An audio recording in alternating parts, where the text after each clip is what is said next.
Now, Phil Coombes has just joined me. He's Head of Intermediary Sales at Leeds Building Society. So thank you for taking the time out and having a chat with us. Why is it important for you as a lender to spend time with intermediaries outside the heart of the financial services in London? Well, whilst our head office is in West Yorkshire, and we are in fact a national building society, and most of our branches are spread throughout the UK.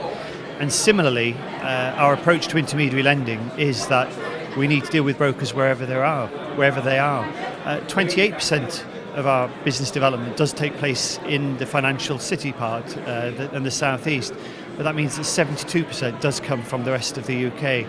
So we recognise that all brokers all around the country contribute towards our success. So why is it important to the lender-broker relationship to revise procuration fees?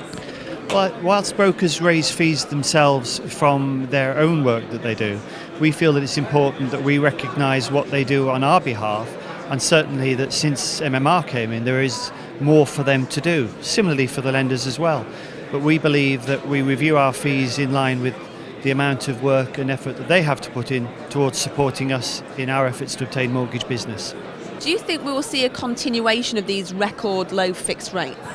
Well, I think the fears going back a year or so were that there would be a housing bubble. There were fears that interest rates would have to rise because the market was going to expand. But the truth of the matter has been that interest rates have been able to be kept where they are because the economy has become more stable and the housing market has, post-MMR, settled down to a point where I think if we were to raise interest rates at this time, it could actually harm the recovery. So in my opinion, whilst I can't be sure, I think interest rates will remain stable for some time to come. So you recently launched a new 18-month fixed cash ISA. Do you think these are becoming more important and popular?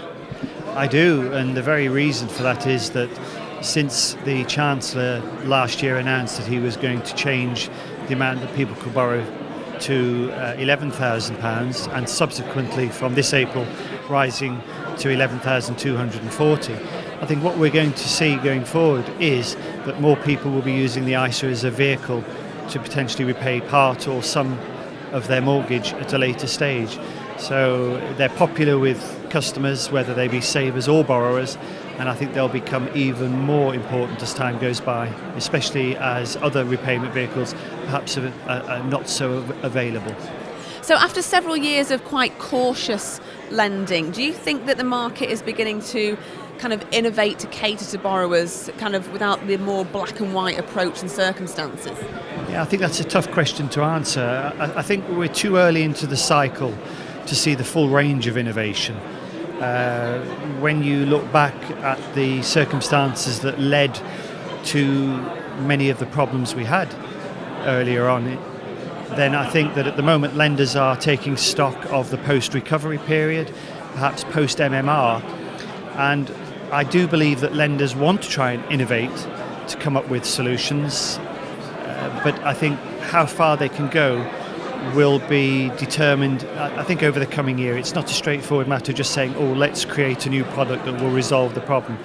I think as for innovation, you've got to remember that there are great demands on product governance, and therefore lenders can't just simply create a product and put it out to the market. But I do feel that all lenders consider that the issues they've got are such that they've got to be very careful before they bring out something that is really innovative. But we'll keep trying. Well, very interesting. Thank you very much for joining us. Enjoy the rest of the afternoon. Thank you. Thanks, Phil.